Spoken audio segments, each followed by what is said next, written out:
Olá, sou o pastor David Souza, pastor na Igreja Presbiteriana Marinas Praia Sul, e hoje o podcast será sobre aconselhamento bíblico. Está comigo aqui um amigo, brother, o reverendo Eliomar. Meu irmão, por gentileza, se apresente. Diga onde você está pastoreando atualmente. Bom, é um prazer estar aqui, né? Como você mesmo disse, meu nome é Eliomar, sou pastor na Igreja Presbiteriana Central de Cariacica, do Espírito Santo. Sou casado com Ana Tereza e nós temos aí 3 filhos, Pedro, Maria, e a gente está esperando um outro aí que a gente não sabe ainda o sexo, né? Mas uma bênção do Senhor sobre nós. Amém. Bem, como eu havia falado, o podcast é sobre aconselhamento bíblico. E quando se trata desse assunto, a primeira coisa que nós devemos entender é o que seja aconselhamento bíblico. Então, pastor, o que é o aconselhamento bíblico? Bom, inicialmente é importante nós falarmos sobre aquilo que não é o aconselhamento bíblico, né?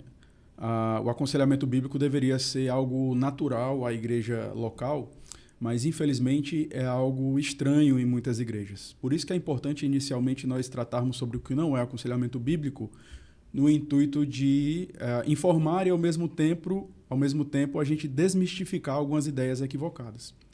Em primeiro lugar, é importante a gente entender que não é aconselhamento bíblico, o aconselhamento bíblico não é um movimento para-eclesiástico, ou seja, o aconselhamento bíblico não é algo que acontece fora dos limites da igreja.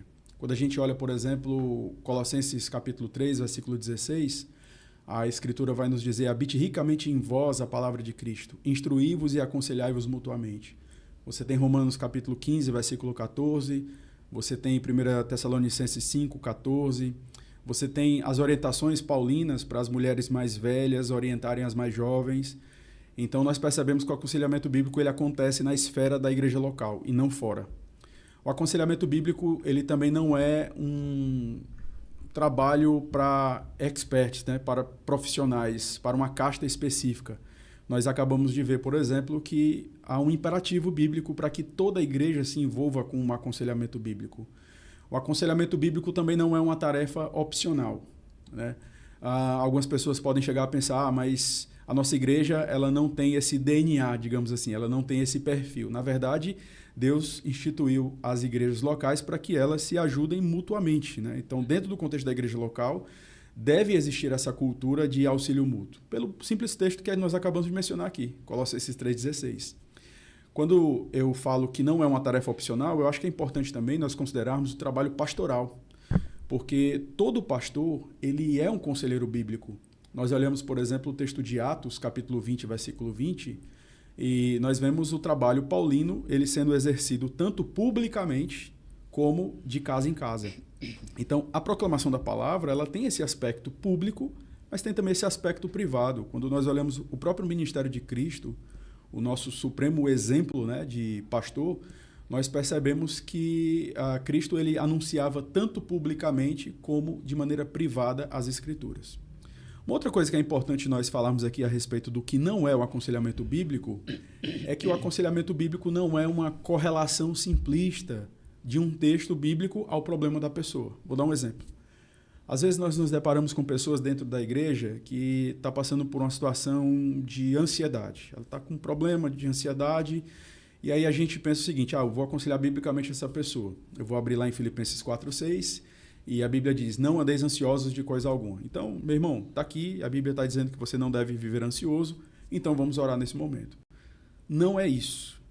É óbvio que esse texto ele é importantíssimo, ele é utilizado, mas é muito importante nós compreendermos as razões pelas quais a pessoa ela se encontra ansiosa. Então não é uma correlação simplista, é uma investigação pelas lentes da palavra de Deus dos motivos pelos quais a pessoa está passando aquele problema. Pensando numa definição positiva, eu acho muito interessante algumas colocações aqui, eu gostaria de fazer essas citações. O Edward Welch, que é um conselheiro bíblico conhecido, ele vai dizer que aconselhamento bíblico é um híbrido de discipulado e amizade bíblica. O Dr. Valdeci, que é o professor na área de aconselhamento bíblico do Andrew Jumper, ele diz que aconselhamento bíblico são lições particulares de teologia prática. Eu quero trazer uma definição aqui sobre aconselhamento bíblico, e é importante dizer aos nossos irmãos que estarão nos assistindo que essa não é a definição, digamos assim, né? Mas é à luz de tudo aquilo que nós temos visto e temos estudado ao longo dos anos. Nós podemos definir aconselhamento bíblico como a exposição e a aplicação da palavra de Deus ao coração daqueles que nos procuram para um direcionamento em relação às suas lutas e os seus dilemas. Essa exposição, ela pode se dar de maneira pontual, ou seja, de uma conversa de corredor, um café, uma conversa pelo WhatsApp, ou ela pode se dar também de maneira programática, através de uma caminhada de discipulado, onde o foco é glorificar a Deus através de uma conexão das Escrituras com a vida da pessoa. Eu sei que pode ser uma definição um tanto longa, mas eu creio que é um caminho interessante para a gente pensar sobre aconselhamento bíblico, uma vez que não é uma correlação simplista do versículo com o problema daquela pessoa. Então eu devo explicar as Escrituras, mas eu devo também aplicar, né? E é interessante falar sobre isso, reverendo, porque eu particularmente tenho sido muito beneficiado com o estudo do aconselhamento bíblico, inclusive nas minhas pregações, porque na pregação nós somos levados à aplicação, né?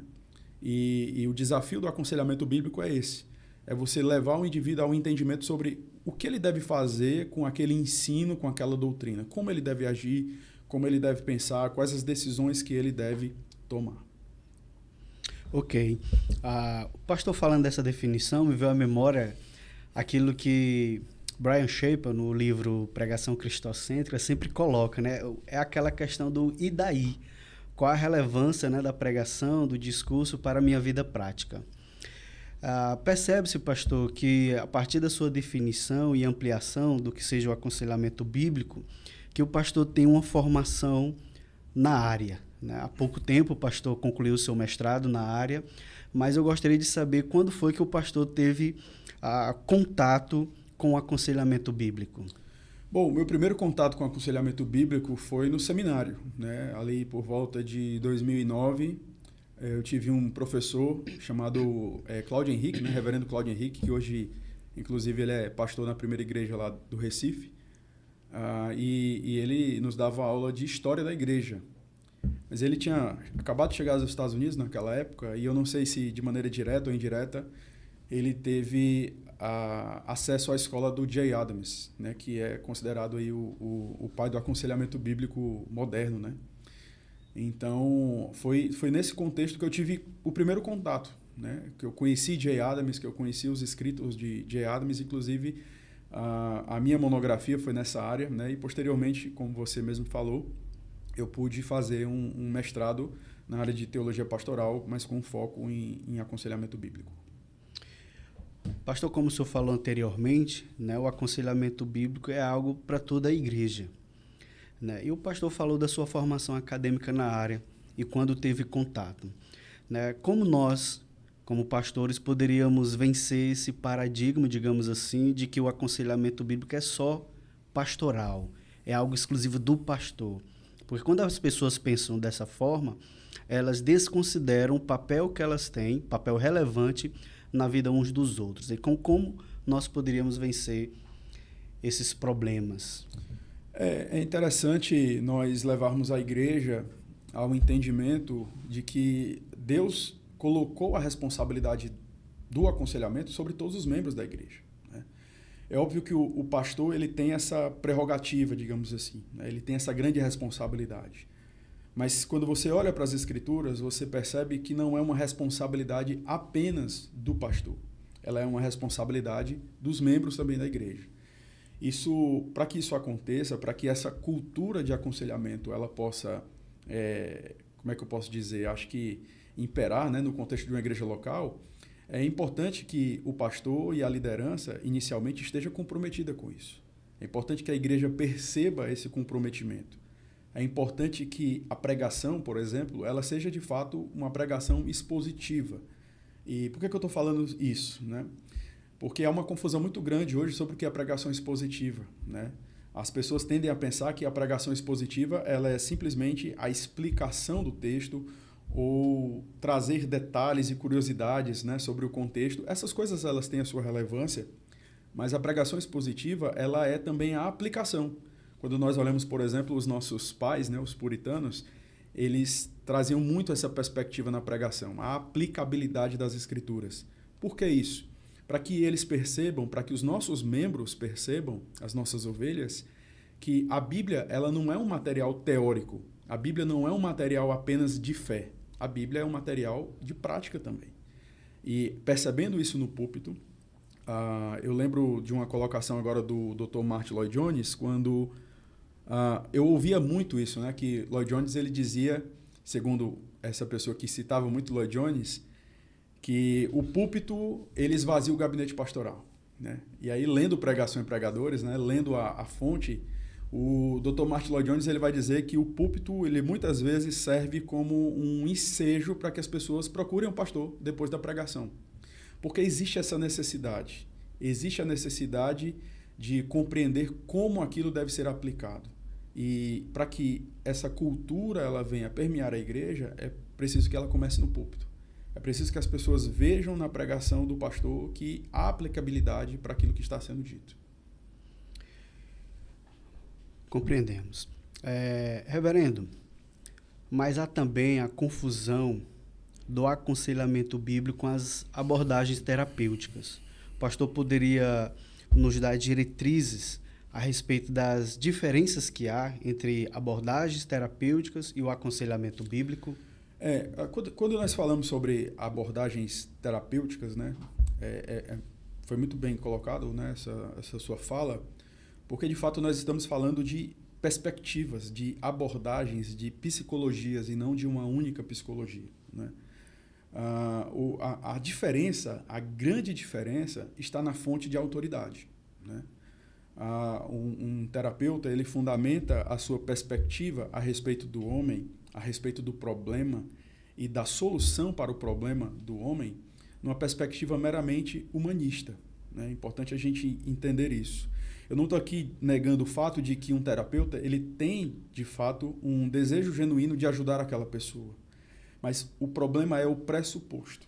O problema é a fonte pela qual essa pessoa vai interpretar o homem, o seu problema e a solução. A fonte de autoridade, no contexto do aconselhamento bíblico, é a Escritura. Então, a palavra de Deus ela é autoritativa, ela é suficiente e ela é quem nos dá a antropologia, é ela quem nos dá a maneira como nós enxergamos o homem. Então, o que há de errado com o homem é aquilo que a Escritura fala, e não aquilo que um homem natural, observando o homem, vai simplesmente dizer, olha, eu acho isso, e a gente está vivendo uma realidade hoje de muitos diagnósticos, de muitos rótulos, e rótulos que muitas vezes vão totalmente na contramão daquilo que a Escritura fala, né? Então, a Escritura ela tem uma visão clara a respeito do homem, a respeito daquilo que é o problema do homem, e a gente sabe que a raiz do problema é o pecado. Aqui eu não estou dizendo que é importante até falar isso para as pessoas que nos assistem, que eu não estou aqui dizendo que tudo é demônio, coisas nesse sentido, né? Mas nós sabemos que a raiz de todo problema é o pecado. E a Escritura, ela não suaviza o pecado. A Escritura, ela expõe o pecado tal como ela é. Mas a Escritura também propõe uma solução. E a solução ela é encontrada em Cristo. Você não vai ver isso numa abordagem terapêutica. Você não vai ter uma visão realista do homem, você não vai ter uma visão clara do homem como imagem e semelhança de Deus, você não vai ter uma visão clara do problema do homem e uma visão clara da solução, né? Se a gente lembrar um pouco aqui de cosmovisão, a gente está trabalhando dentro daquela perspectiva, né? Criação, queda e redenção. Então, a diferença fundamental é na fonte de autoridade, são os pressupostos. A partir dos pressupostos, né, também se manifesta o alvo. Então, qual seria o alvo especificamente do aconselhamento bíblico? Nós poderíamos parafrasear essa pergunta, né, com a pergunta do breve catecismo. Qual o fim principal do aconselhamento bíblico, né? E o fim principal do aconselhamento bíblico é glorificar a Deus e levar o indivíduo a uma vida de intimidade com Deus, né? À medida em que ele se parece com Cristo. Quando nós olhamos a Escritura, nós percebemos em 1 Coríntios 10:31, portanto, quer comais, quer bebais ou façais outra coisa qualquer, fazei tudo para a glória de Deus. O fim principal do aconselhamento não é consertar a vida da pessoa. Ou seja, veja, eu não estou dizendo que não é o nosso objetivo ajustar a vida daquela pessoa. Não é o nosso objetivo ajudar aquela pessoa. É claro que é o nosso objetivo, mas não é o principal. O nosso principal objetivo é glorificar a Deus. E porque o meu principal objetivo é glorificar a Deus, eu vou me aproximar do problema daquela pessoa, não visando a pessoa propriamente, prioritariamente, mas visando aquilo que agrada a Deus. E muitas vezes nós vamos nos deparar com pessoas que não querem ouvir, que não querem caminhar, né, rumo à restauração. E aí, o aconselhamento foi fracassado por isso? O aconselhamento foi um fracasso? Não, o nosso aconselhamento ele foi um sucesso, se a gente pode dizer assim, se de fato nós visamos glorificar a Deus. É claro que nós ficaremos tristes com alguém que não quer uma restauração, mas o nosso foco é glorificar a Deus e por isso eu vou me aproximar do problema daquela pessoa usando as lentes da palavra de Deus. Eu não vou rotular aquele problema segundo uma perspectiva humanista, mas simplesmente dar um nome àquele problema segundo os nomes que a Escritura dá. Uma coisa que é interessante também é que o aconselhamento que glorifica a Deus, ele vai nos levar não a uma tratativa dos comportamentos, né, ou do comportamento, mas do coração. Porque a Escritura nos mostra que o comportamento do ser humano ele é resultado das convicções do seu coração. Jesus já falou isso, né? Porque de dentro do coração do homem é que procedem os maus desígnios, né? Então, o coração é a fábrica do comportamento. E o aconselhamento bíblico, ele trata do homem de uma maneira profunda, de uma maneira direta. Ele olha para o coração e objetiva essa semelhança com Cristo. Esse é o propósito, né? Tornar aquele indivíduo mais parecido com Cristo. Pastor, ficou claro que o fundamento do aconselhamento bíblico são as Escrituras Sagradas. E o foco é levar o indivíduo a glorificar a Deus. Mas, dentro da comunidade dos santos, há muitos cristãos que se utilizam de remédios ou vivem à base de remédios para tratar a depressão, para tratar a ansiedade, né? Como o pastor vê essa questão? Bom, esse é um tema muito delicado, né? Porque quando a gente trata sobre esse tema, geralmente as pessoas elas tapam os ouvidos e elas simplesmente não param para considerar o outro lado, né? Aquilo que a Escritura vai falar. Veja, primeira coisa é importante nós entendermos aqui que um conselheiro bíblico ele não tem competência para receitar nenhum remédio, né? E muito menos para chegar para o aconselhado e dizer, olha, pare de tomar remédio. O conselheiro bíblico ele não tem essa competência e o aconselhamento bíblico não prega isso, né? Pelo contrário, nós entendemos que os remédios eles podem ser úteis. O ponto que a gente precisa salientar aqui é que o remédio ele não é redentivo. E essa é a perspectiva de muitas pessoas. Muitas vezes nós estamos intervindo de maneira medicamentosa em situações cuja raiz do problema é moral e não orgânico. É claro que uma pessoa que passa por um quadro severo de ansiedade, ela vai ter uma repercussão física. A Escritura nos mostra isso, que o homem é uma composição de corpo e alma. Muitas vezes a pessoa que está num quadro de ansiedade tremendo, ela de repente tem uma alteração na sua pressão arterial, ela tem problemas de ordem física. Esses problemas eles devem ser tratados por um médico. Precisa haver uma intervenção medicamentosa, mas em que sentido? No sentido de estabilizar aquela pessoa. O importante nós compreendermos aqui é que o medicamento ele não vai resolver um problema do coração. Ele não vai. Então, é fundamental nós termos essa compreensão e a experiência pastoral ela tem me levado a ver que, paulatinamente, esses irmãos que são acompanhados, eles, juntamente com uma orientação médica, eles vão deixando de tomar esses remédios com o tempo, né? Porque eles vão percebendo que a raiz do seu problema não é orgânica, mas moral. Mais uma vez, é importante falar que a depressão, ela não apenas tem causas relativas a questões morais, a depressão ela pode ter causas também orgânicas. É importante a gente entender isso. Eu lembro de um caso de um jovem que ele tinha dificuldade de digerir trigo, por exemplo. E por causa da sua dificuldade nesse sentido, e isso foi diagnosticado, né, por meio de um check-up que foi feito, o conselheiro ele tem que ter esse cuidado, né, muitas vezes, de orientar o aconselhado para que busque um médico, para que faça um check-up. Devido a essa dificuldade que ele tinha, ele não era produtivo, ele encontrava grandes dificuldades na sua performance profissional e isso ia causando tristeza, desânimo e uma série de outras coisas. Quando esse problema foi tratado, ele foi solucionado, o ânimo dele voltou.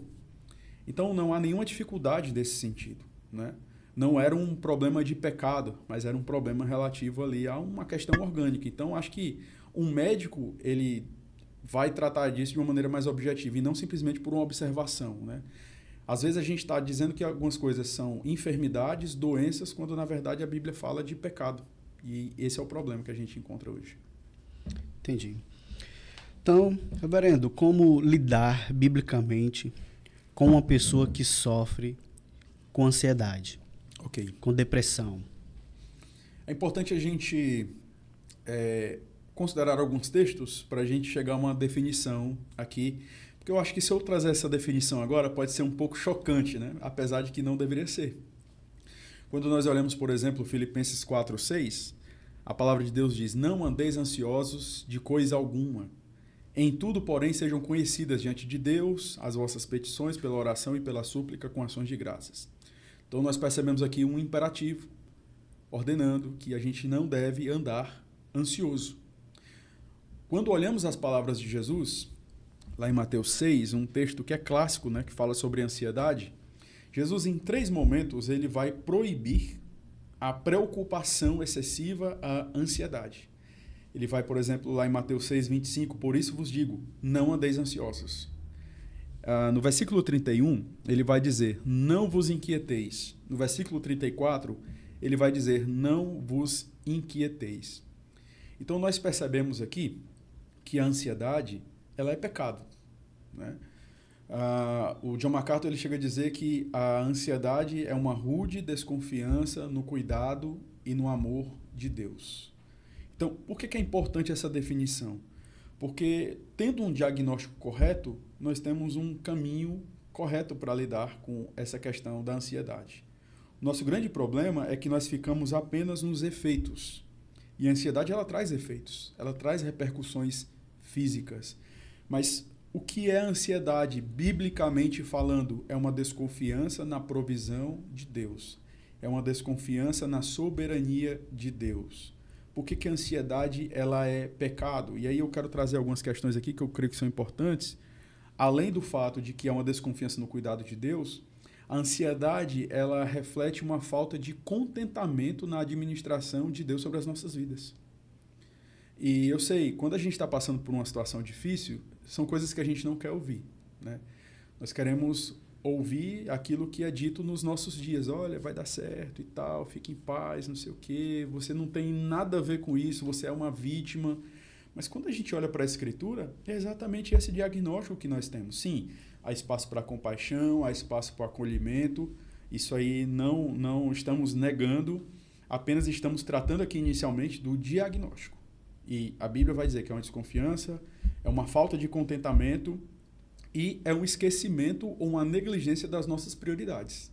Porque quando Jesus ele fala lá sobre a ansiedade, o que ele vai dizer no versículo 31 ao versículo 33 de Mateus capítulo 6? Por favor, permita-me ler esse texto, né? Portanto, não vos inquieteis dizendo, que comeremos, que beberemos ou com que nos vestiremos? Porque os gentios é que procuram todas estas coisas, pois o vosso Pai Celeste sabe que necessitais de todas elas. Olha o que ele diz no versículo 33. Buscai, pois, em primeiro lugar o seu reino e a sua justiça, e todas estas coisas vos serão acrescentadas. Ou seja, há um esquecimento da minha prioridade, daquilo que é mais importante, daquilo que deve ser supremo na minha vida. Buscar o reino de Deus em primeiro lugar.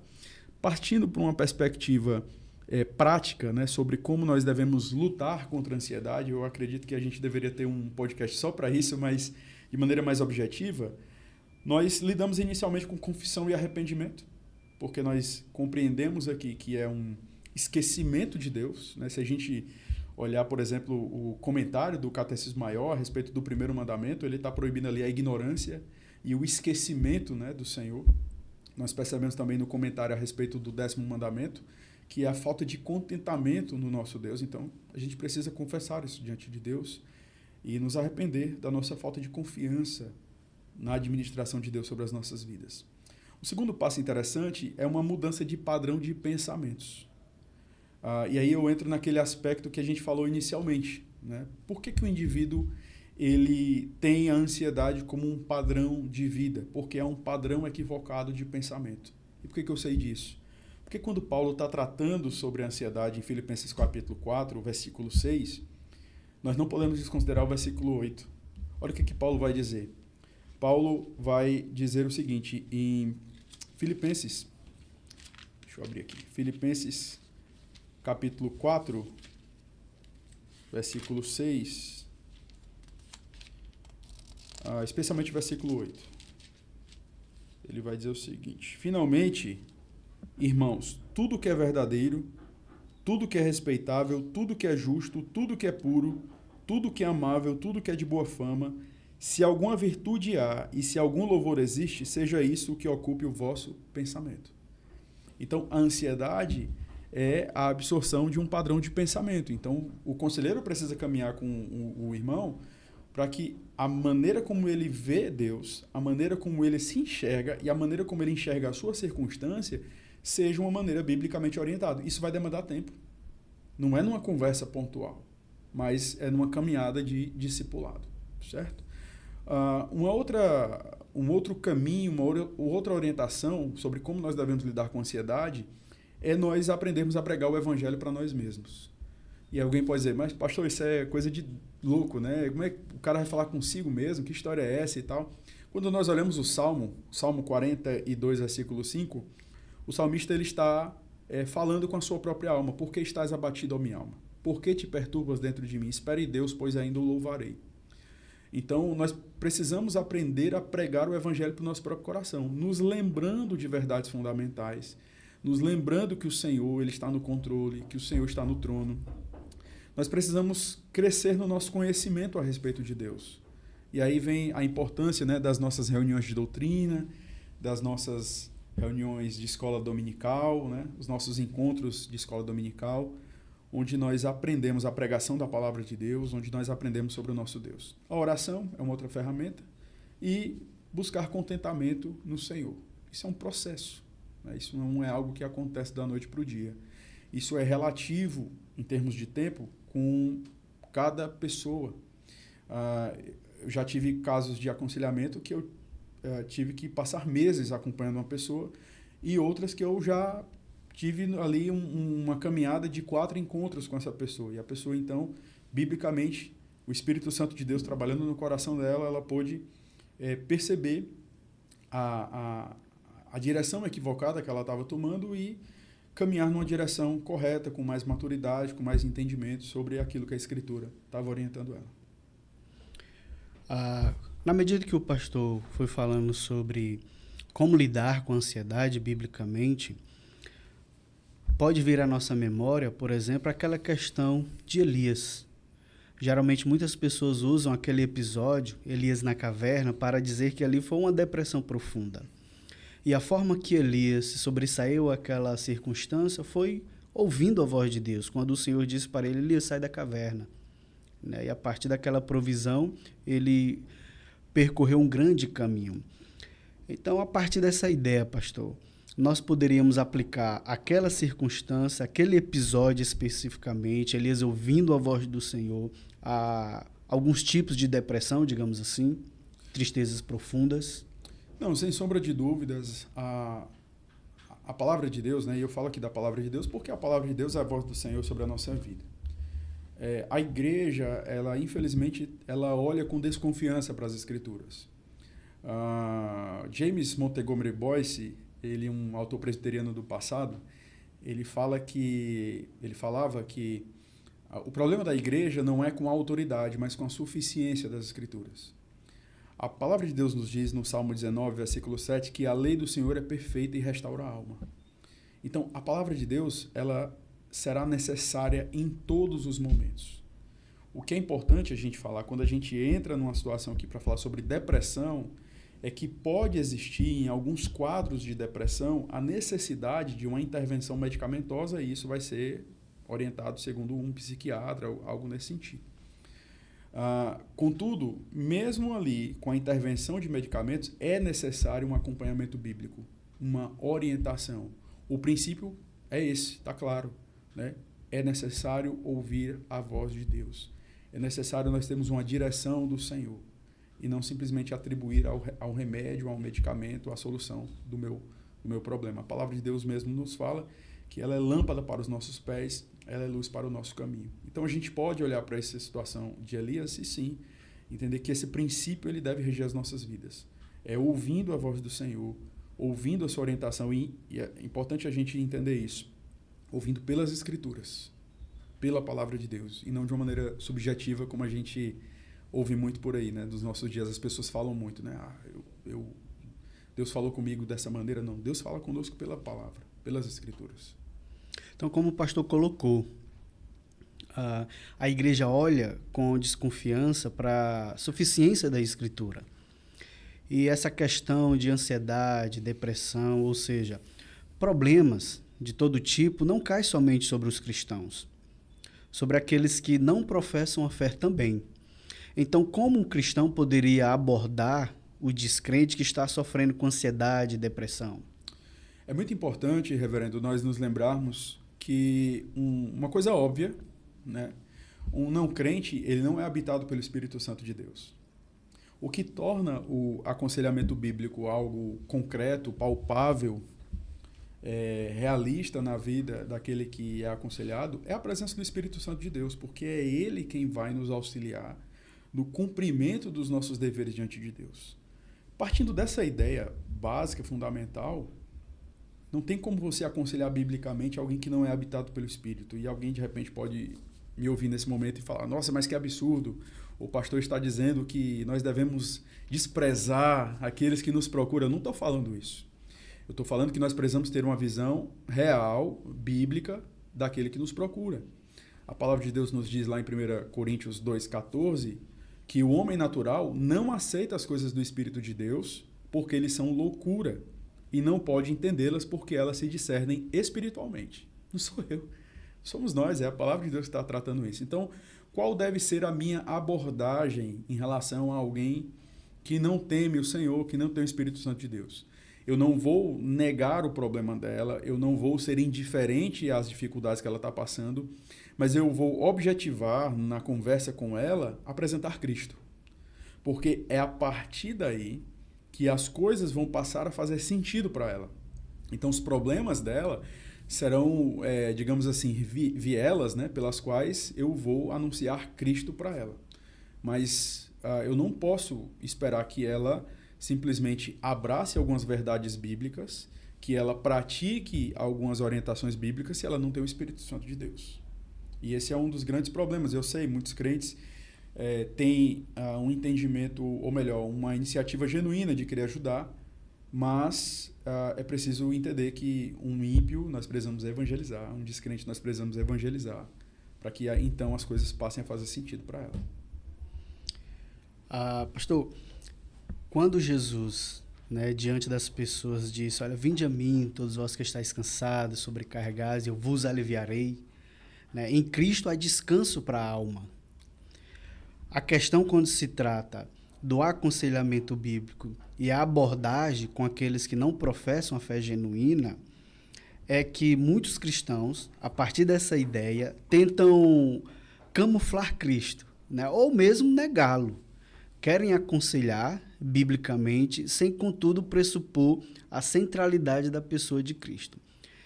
A partir disso, o que nós temos é falsos cristãos, porque quando há um falso evangelho, há falsos cristãos. Então, seria muito importante nós reiterarmos a centralidade da pessoa de Cristo para que, de fato, as pessoas encontrem descanso para as suas almas. Exato. Quando nós olhamos você falando aí, eu me lembrei do Salmo 130, né?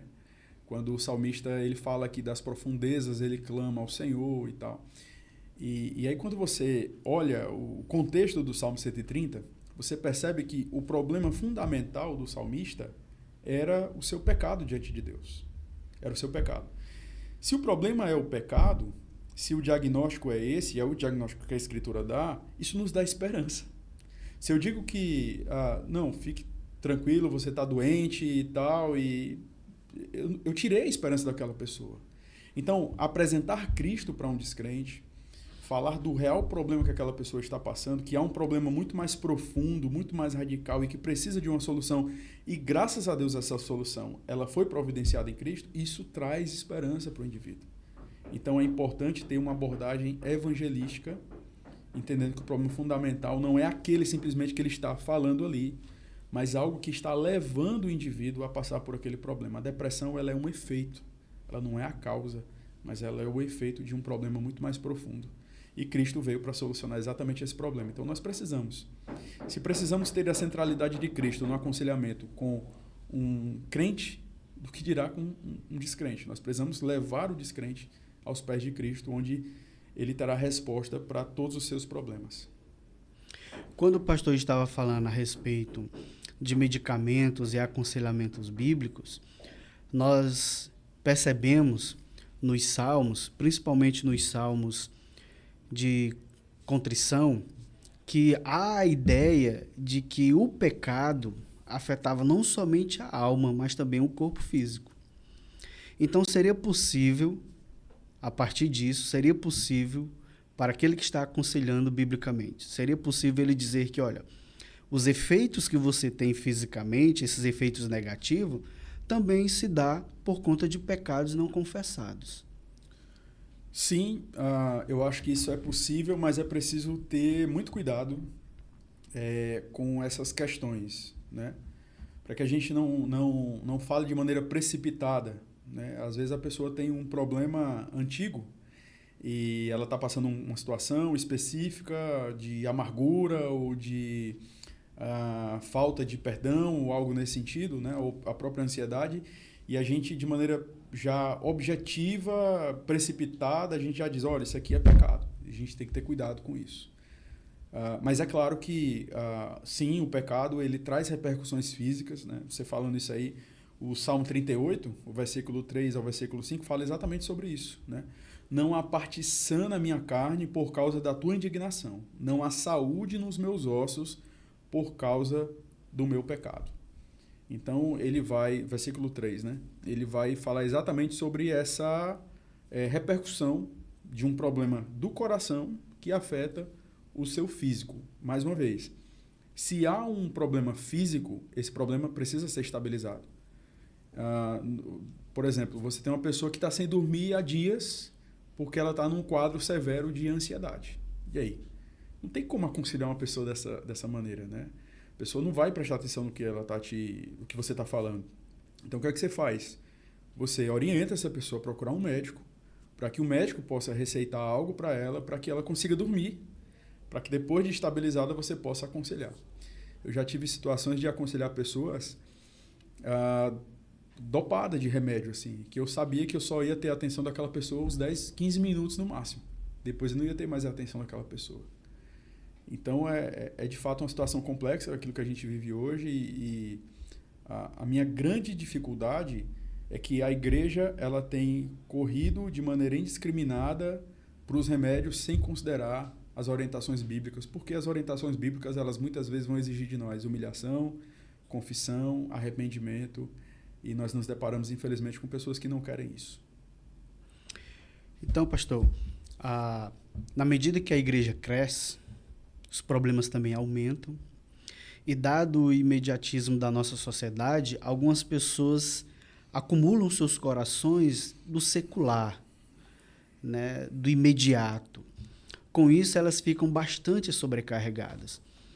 A igreja cresce, o pastor, às vezes, ele não consegue acompanhar todo mundo, Por isso é muito importante nós desenvolvermos uma cultura de aconselhamento bíblico dentro da igreja, né? Para que o pastor tenha, digamos assim, né, muitos braços, e consiga acompanhar por meio até de potenciais líderes essas pessoas que precisam. Então, como desenvolver uma cultura bíblica dentro da igreja? Eu sei que o pastor, a princípio, já soltou algumas coisas, mas para que nós venhamos ser mais restrito nesse sentido, eu gostaria de ouvir o pastor detidamente sobre essas questões.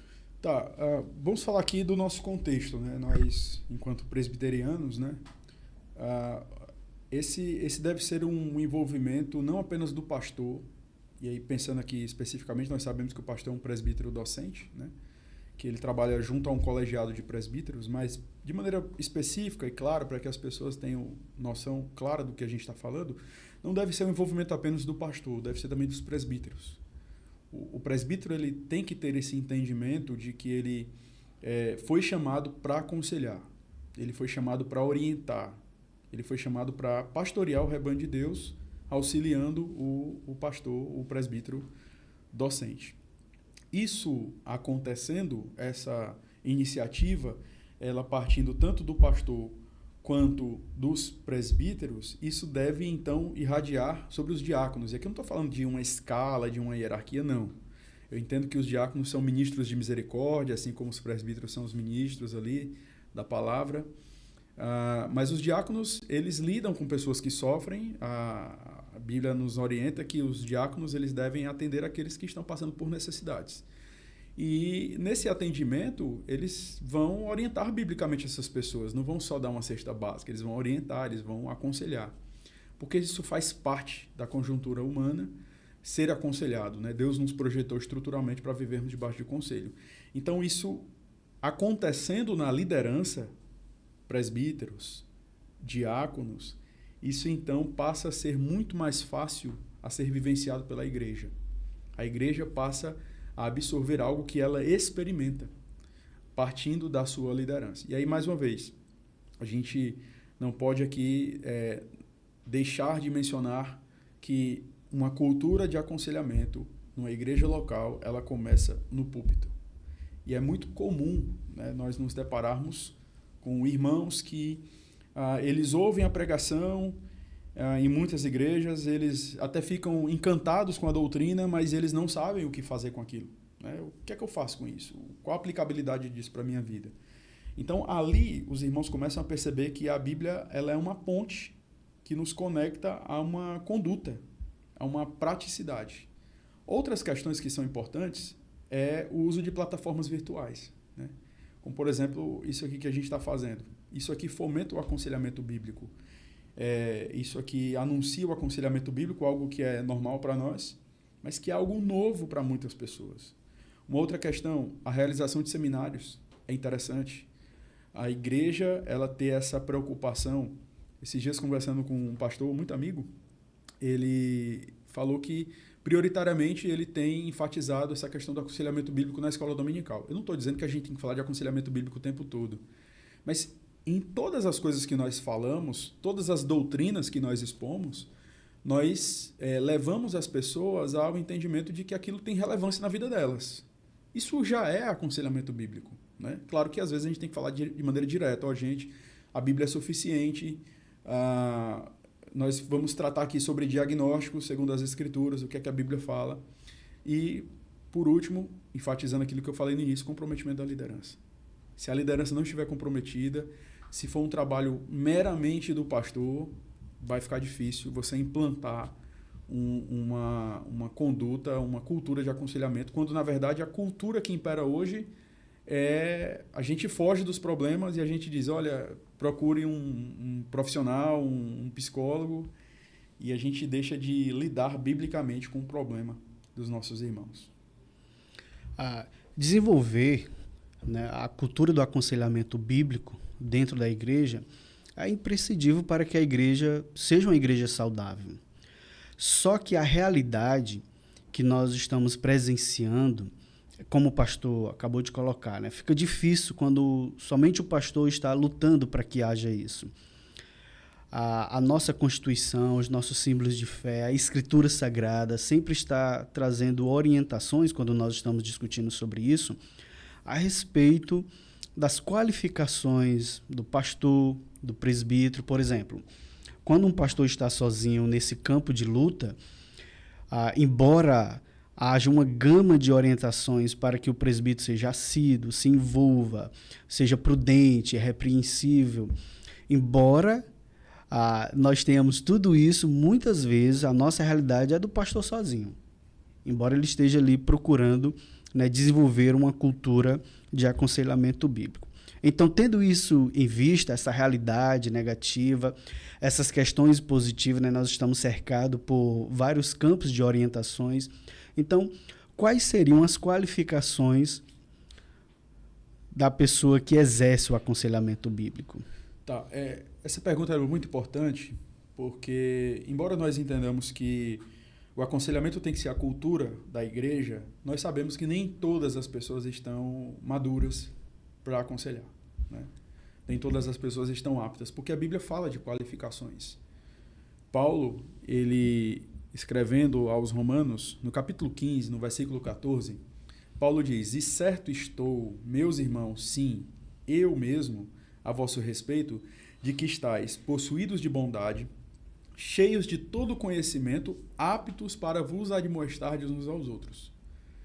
Então, esse texto, ele nos lembra que existem qualificações, existem características fundamentais para aqueles que querem se envolver na obra de aconselhamento. Tem que ser um alvo de toda a igreja, mas nem todos estão maduros para essa obra.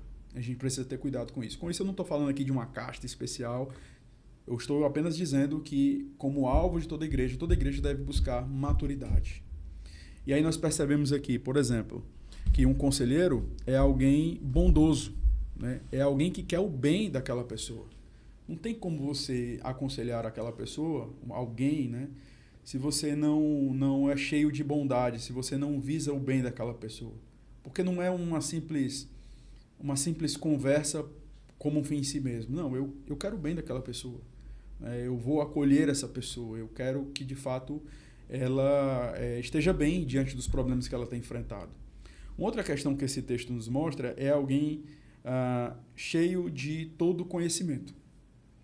Um conselheiro, ele deve ser alguém que conhece as Escrituras, que conhece a doutrina das Escrituras. E aqui trazendo a questão relativa ao nosso contexto, que tem conhecimento dos nossos símbolos de fé. Porque nós entendemos que os nossos símbolos de fé são exposições fiéis daquilo que ensina as Escrituras, né? Então, como que você pode imaginar uma pessoa que se propõe a aconselhar alguém biblicamente, sendo que os seus pressupostos teológicos são superficiais ou são duvidosos? É extremamente complicado. E aí a gente entra na necessidade dos símbolos de fé, né? Que algumas pessoas podem, de repente, pensar, mas esse negócio de confessionalidade... Olha, todos nós somos confessionais. Todos nós temos uma doutrina, todos nós temos uma teologia. A questão é, essa teologia ela é madura, ela reflete as Escrituras ou ela reflete as nossas ideias, elucubrações malucas, né? Então, alguém cheio de conhecimento e alguém disposto a fazer o trabalho, né? Apto para admoestar.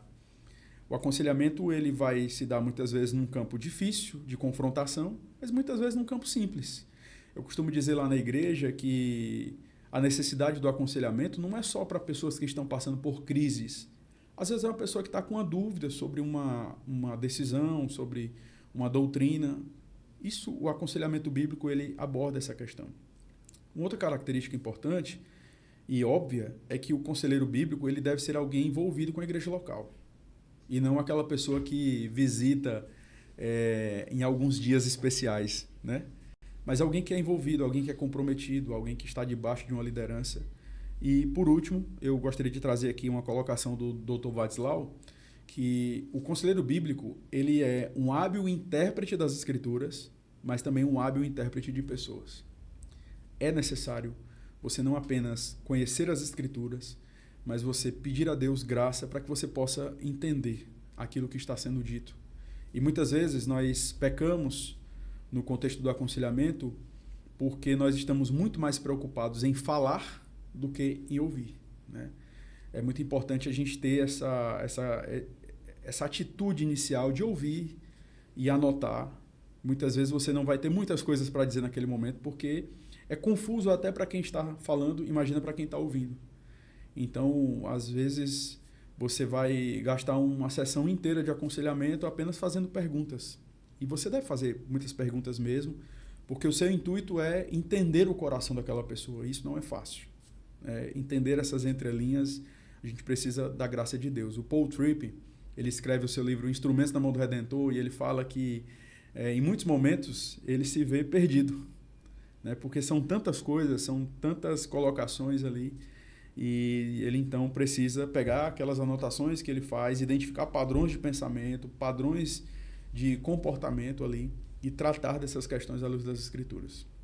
Então isso vai exigir um tempo aí significativo. Então as qualificações, né, para o conselheiro bíblico são importantes, né? São determinantes. Sem dúvida. E quais os pressupostos do aconselhamento bíblico reformado? Tá. Louvado seja Deus, nós vivemos um movimento de aconselhamento bíblico no Brasil, né, há alguns bons anos, mas eu creio que é necessário nós caminharmos numa direção amadurecida do aconselhamento bíblico, trazendo uma perspectiva de um aconselhamento bíblico reformado confessional, né? E aqui eu quero trazer algumas questões importantes sobre pressuposições. Um conselheiro bíblico reformado é alguém que abraça a suficiência das Escrituras. É alguém que entende que a Bíblia é suficiente para lidar com os mais variados problemas e dilemas do ser humano. Então, problemas de ordem emocional, a Bíblia fala sobre essas questões. A Bíblia trata essas questões. A Bíblia traz diagnósticos claros. A Bíblia é suficiente. Um outro pressuposto é a confessionalidade. Como nós falamos há pouco, todo aconselhamento ele é confessional. Todo aconselhamento é confessional. Até um descrente ele está aconselhando de maneira confessional. Aí você, como assim? Ele está aconselhando segundo a sua profissão de fé, segundo as suas convicções. No nosso caso, nós entendemos que a nossa confessionalidade ela está ali expressa pelos nossos símbolos de fé de Westminster. E é muito importante os irmãos conhecerem a nossa doutrina, a nossa rica doutrina. E como diria o reverendo Milton Júnior, a nossa rica herança, né? Uma outra pressuposição é uma compreensão adequada da lei do Evangelho. Conforme nós falávamos, né, e o reverendo mesmo fez essa colocação antes do nosso momento aqui, da nossa gravação, a lei é a manifestação da graça de Deus, né? Não existe essa briga, né, nas Escrituras, que muitas vezes as pessoas, não, lei e graça, né? Nós percebemos que o Senhor ele agiu graciosamente sobre as nossas vidas.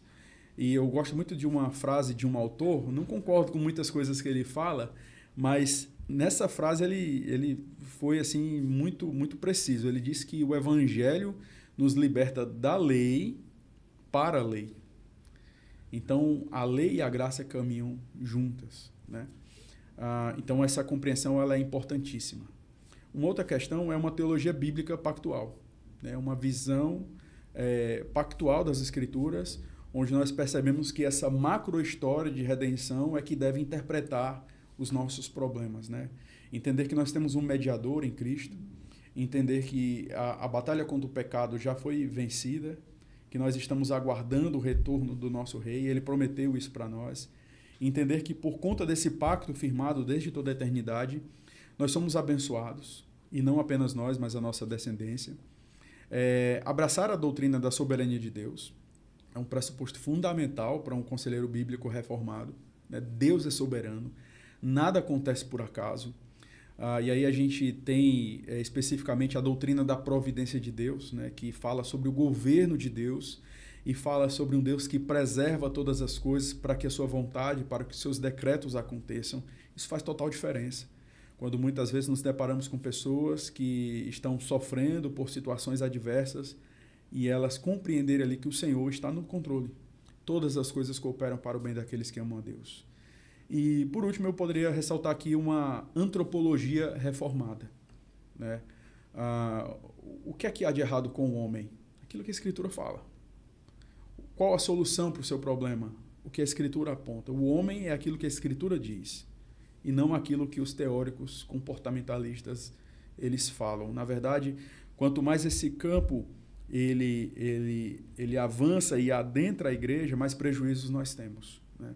Talvez você pode olhar alguma coisa aqui e ali como uma ilustração, como um entendimento de algumas questões, mas o meu problema é quando a psicologia ela passa a usurpar aquilo que é uma vocação da igreja local. Essa é a minha dificuldade, né? Eu não nego o fato de que ela pode ser útil na vida de um ímpio que procura um auxílio, uma ajuda, mas a minha dificuldade é olhar para a igreja hoje e ver a igreja simplesmente rejeitando as Escrituras e abraçando uma outra fonte de autoridade na interpretação e na solução dos problemas. Ok. Pastor, o nosso papo está muito bom, mas caminhando para o encerramento desse momento ímpar, eu gostaria que o pastor trouxesse aí recomendações de livros e seminários para que as pessoas que nos acompanham pudessem, assim, se aprofundar em todas essas questões. Tá, eu quero trazer alguns livros aqui que eu acredito que são bem interessantes a título de introdução, né? Você tem o clássico, que é O Conselheiro Capaz, do Dr. Jay Adams, né? É um livro da editora Fiel. É um livro fundamental, porque o Jay Adams, ele é como se fosse esse Lutero, né? Que meio que brigou lá no início, quando ele percebia que os pastores tinham abandonado o aconselhamento, tinham abandonado as Escrituras. Então ele traz tanto um aspecto histórico como teológico, né, da questão do aconselhamento. Um outro livro interessante é Introdução ao Aconselhamento Bíblico, do Wayne Mack e do John MacArthur. Esse livro ele foi lançado pela editora Agnus. E ele vai trazer um panorama histórico, teológico e prático do aconselhamento bíblico. Ele é bem completo. Um outro livro interessante, eu acredito que são importantes esses livros, né?